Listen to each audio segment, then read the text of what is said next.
చూద్దాం. ఎన్నికలు సమీపిస్తున్న కొద్దీ తెలుగు రాష్ట్రాల్లో రాజకీయాలు హీటెక్కుతున్నాయి. అగ్రనేతల పొలిటికల్ పంచులు ఆటం బాంబులా పేలుతున్నాయి. మేమంతా సిద్ధం బస్సు యాత్రలో సీఎం జగన్ మాటలు తూటాల్లా పేలుతున్నాయి. కూటమి హామీలపై జగన్ సెటైర్లు వేశారు.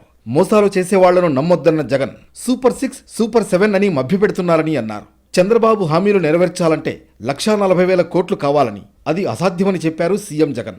చంద్రబాబును మరోసారి నమ్మితే పులి నోట్లో తలపెట్టినట్లే అని అభివర్ణించారు. కానీ ఈరోజు సూపర్ 6 అంటా ఉన్నాడు చంద్రబాబు, సూపర్ 7 అంటా ఉన్నాడు చంద్రబాబు. వాటికి ఇటువంటివన్నీ కూడా కలుపుకుంటే మొత్తానికి చంద్రబాబు నాయుడు గారి హామీలు 1,40,000 కోట్లు దాటుతూ ఉన్నాయి.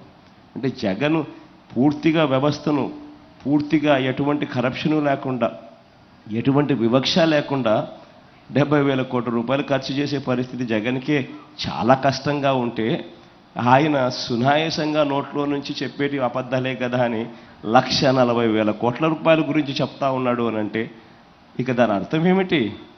అందరినీ మోసం చేసేదానికే కదా. అటు టీడీపీ అధినేత చంద్రబాబు సైతం కూటమి అభ్యర్థుల కోసం ప్రచారాన్ని హోరెత్తిస్తున్నారు. సీఎం జగన్ పై విమర్శనాస్త్రాలు సంధిస్తున్నారు.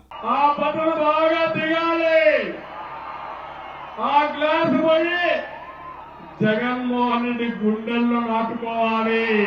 మనకు నాయకులు కావాలి. జగన్మోహన్ రెడ్డి డబ్బులు కావాలి.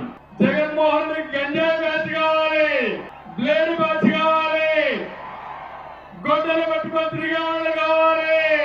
నాకు మీ గుండెల్లో ఉండే నాయకులు కావాలని మీ అందరికీ తెలియజేస్తున్నా. ఇటు తెలంగాణలోనూ లోక్సభ ఎన్నికల ప్రచారం వాడి వేడిగా సాగుతోంది. ముఖ్యమంత్రి రేవంత్ రెడ్డి కొడంగల్లో క్యాంపెయిన్ నిర్వహించారు. బీజేపీ నేత డీకే అరుణపై ఫైర్ అయ్యారు. కాంగ్రెస్ లో అన్ని పదవులు అనుభవించి బీజేపీలోకి వెళ్లారన్నారు. ఏళ్ల తరబడి కష్టాల్లో ఉంటే తమను పట్టించుకోలేదని విమర్శించారు. పాలమూరు రంగారెడ్డి ప్రాజెక్టుకు డీకే అరుణ జాతీయ ప్రాజెక్టు హోదా ఎందుకు తీసుకురాలేదని ప్రశ్నించారు సీఎం రేవంత్ రెడ్డి. 75 ఏళ్ళు మరి కష్టాలు ఉంటే మమ్మల్ని ఎవరు పట్టించుకోలేదు. ఇవాళ అరుణమ్మ బయలుదేరింది, నేను బీజేపీ జాతీయ ఉపాధ్యక్షురాలను. మంచిదే అమ్మా, కాంగ్రెస్ ఉన్నంతసేపు మంత్రి పదవులు అనుభవిస్తుంది. కాంగ్రెస్ కార్యకర్తలు భుజాల మీద పోసి నేను ఎమ్మెల్యేని చేసి మంత్రిని చేస్తే మంత్రి పదవి అనుభవించి ఇవాళ కార్యకర్తల గుండెల మీద దాన్ని బీజేపీలోకి పోయినాం. ఈ జిల్లాకు సాగునీరు ఎంత అవసరమో మీకు తెలుసు.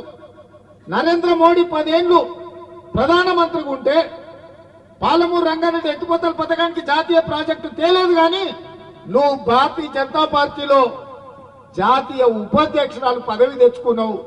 దానివల్ల నీకు లాభమైంది, నీ కుటుంబానికి లాభమైంది తప్ప మా పాలమూరు జిల్లాకి ఏమన్నా ప్రయోజనం ఉందా అని నేను అడుగుతున్నా. మొత్తానికి ఆంధ్రప్రదేశ్, తెలంగాణలో టాప్ లీడర్లు క్యాంపెయిన్తో దుమ్ము రేపుతున్నారు. ఎండలను సైతం లెక్క చేయకుండా ప్రచారాన్ని దూకుడు మీద కొనసాగిస్తున్నారు.